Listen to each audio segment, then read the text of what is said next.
உங்க நில்லுங்க பக்கத்துல வாங்க என்ன சார் வா கொஞ்சம் கூட சொல்லமா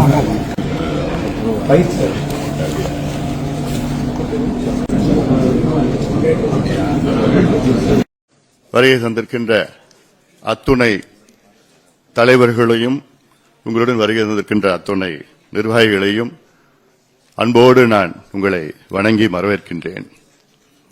முக்கியமான இந்த பிரச்சனையை இதற்கு ஒரு தீர்வு வேண்டும். இது பிரச்சனை என்று சொல்ல முடியாது. தமிழ்நாட்டில் உள்ள சமூக நிலையை பற்றி நாம் தெரிந்து கொள்ள வேண்டும் என தொடர்ந்து நாம் அத்துணை பேரும் போராடி வருகின்றோம். நம் கோரிக்கையை வைத்திருக்கின்றோம். இது ஒரு ஜாதி பிரச்சனையோ ஒரு மத பிரச்சனையோ ஒரு இன பிரச்சனையோ கிடையாது. இது தமிழ்நாட்டின் மக்களுடைய முன்னேற்ற பிரச்சனை. இது அதனால்தான் தொடர்ந்து பாட்டாளி மக்கள் கட்சி, அது மட்டுமல்ல, நாம் இங்கே இருக்கின்ற அத்துணை பேரும் சரி, ஒரு சிலர் இந்த கூட்டத்திற்கு வர முடியாத ஒரு சூழல், ஆனாலும் அவர்களும் தொலைபேசியிலே தொடர்பு கொண்டு நீங்கள் என்ன தீர்மானம் போடுகிறீர்களோ அதற்கு நாங்கள் ஆதரவு தருகின்றோம் என்று சொல்லியிருக்கின்றார்கள். அந்த வகையில் உங்களை அனைவரையும் மீண்டும் அன்போடு நான் வரவேற்கின்றேன். இந்த முக்கியமான இந்த சந்திப்புக்கு பிறகு அடுத்த கட்டம் நிச்சயமாக இங்கே அத்துணை தலைவர்களும் அத்துணை இயக்கங்களை சார்ந்த அத்தனை கட்சிகளை சார்ந்து வருகை தந்திருக்கிறீர்கள். நான் சுருக்கமா நம்முடைய தமிழ்நாட்டில் உள்ள சமூக நீதி உடைய வரலாறு, சமூக நீதி வரலாறு என்றால் இந்த கணக்கெடுப்பினுடைய வரலாறு. சமூக நீதினா அது ஒரு பெரிய கடல். அது இந்தியாவிலே சமூக நீதியின் பிறப்பிடம் தமிழ்நாடு தான். ஏனால் இந்தியாவிலே முதலாக தமிழ்நாட்டில்தான் 100 விழுக்காடு இடஒதுக்கீடு வழங்கப்பட்ட மாநிலம். 1921 அப்போ பனகல் ராஜா அவர்கள் தலைமையில் 100 விழுக்காடு இடஒதுக்கீடு ஜிஓ வழங்கப்பட்டது. அது நடைமுறைப்படுத்தியது 1927 அப்பொழுது சுப்பராயன் அவர்கள் தலைமையில் அதை நடைமுறைப்படுத்தினார்கள். ஆனால் அதற்கு முன்பு வெள்ளையர்கள் இருந்த காலத்திலே ஜாதிவாரி கணக்கெடுப்பை நடத்தினார்கள். அதில் தொடக்கம் 1881 முதலாக தொடங்கப்பட்டது. பிறகு ஒவ்வொரு 10 ஆண்டுகளும் நடைபெற்றது. 6 முறை எடுத்தார்கள். இறுதியாக 1931 தான் அந்த கணக்கெடுப்பு நடைபெற்றது. அதன் பிறகு 2வது உலகப் போர் வந்த பிறகு அதன் பிறகு இன்று வரை நடைபெறவில்லை.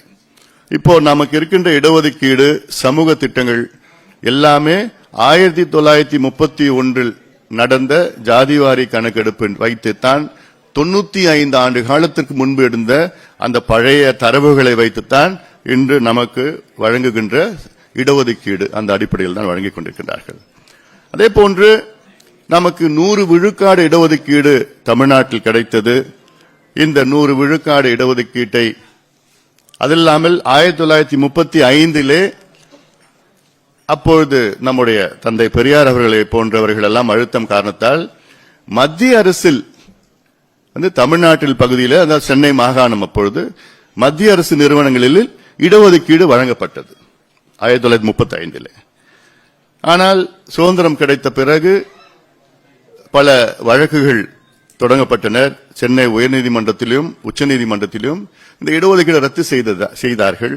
உடனடியாக தந்தை பெரியார் அவர்கள் போன்றவர்கள் எல்லாம் மிகப்பெரிய அளவிலே போராட்டம் நடத்திய பிறகு இந்திய அரசு அரசியல் சாசன முதல் சட்ட திருத்தம், ஃபர்ஸ்ட் கான்ஸ்டிடியூஷனல் அமெண்ட்மெண்டை நடத்தி இடஒதுக்கீடை மீண்டும் கொடுத்தார்கள். அதன் பிறகு தமிழ்நாட்டிலே அப்பொழுது இடஒதுக்கீடு என்பது 40 விழுக்காடு இடஒதுக்கீடு 1951 நமக்கு கிடைத்தது. இது 1954 41 விழுக்காடாக உயர்த்தப்பட்டது. அதன் பிறகு சட்டநாதன் குழு பரிந்துரைக்கு பிறகு 1971 இது 49 விழுக்காடாக உயர்த்தப்பட்டது. அதன் பிறகு இது திமுக ஆட்சி காலத்தில், அதன் பிறகு அண்ணா திமுக ஆட்சி காலத்தில் 1980 இந்த இடஒதுக்கீடு 68 விழுக்காடாக உயர்த்தப்பட்டது. அதன் பிறகு மீண்டும் திமுக ஆட்சி காலத்தில் 1990 இது 69 விழுக்காடாக உயர்த்தப்பட்டது. 1989 எம்பிசி பிசி என்று அந்த பிசியை பிரித்து எம்பிசி 20 விழுக்காடு, பிசி 30 விழுக்காடு என்று அதை பிரிக்கப்பட்டது. 90 69 விழுக்காடாக உயர்த்தப்பட்டது.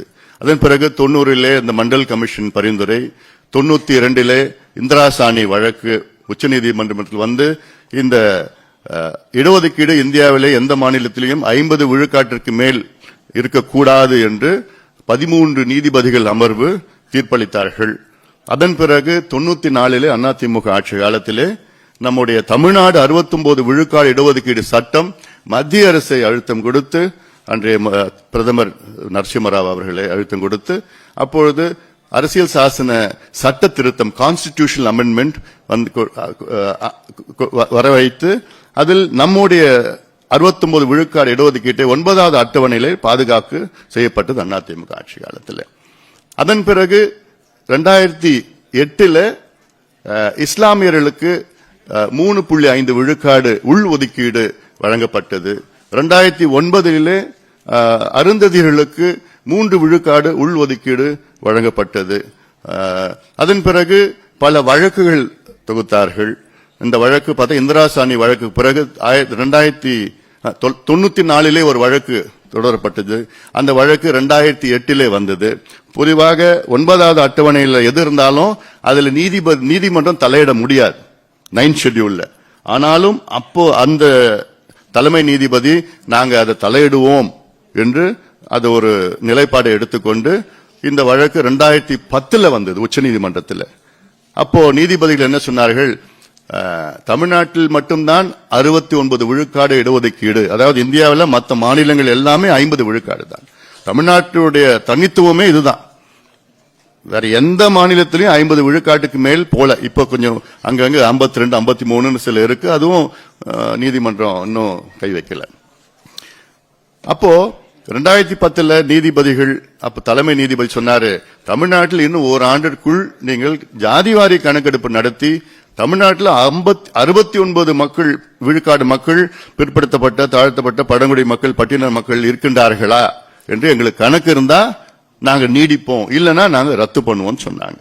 ஆனாலும் அப்பொழுது ஜனார்தனம் அவர்கள் தலைமையில் அதை கொஞ்சம் நியாயப்படுத்தி தரவுகள் அம்பாசங்கர் ஆணையம், சட்டநாதன் ஆணையம் அப்படிலாம் தரவுகள் நியாயப்படுத்தி அப்புறம் உச்சநீதிமன்றத்தில் கொடுத்து அதை தொடர விட்டாங்க. ஆனாலும் அந்த வழக்கு 2012 பல வழக்குகள் போடப்பட்டார்கள். அந்த வழக்கு தான் 2012 போட்ட வழக்கு தான் கடந்த வாரத்தில் உச்சநீதிமன்றம் அதை தீர்த்து வைத்தார்கள். என்னன்னா அப்ப போட்டவங்க அவங்க எல்லாம் படிச்சு முடிச்சிட்டாங்க, அதனால இன்னும் அந்த வழக்கு தொடர வேண்டாம்னு போட்டிருக்காங்க. ஆனால் மைய வழக்கு இன்னும் உச்சநீதிமன்றத்தில் இருக்கு. அதுவும் வரலாம், எப்ப வேணா வரலாம், இன்னும் புதுசா போடலாம், யார் வேணா போடலாம்.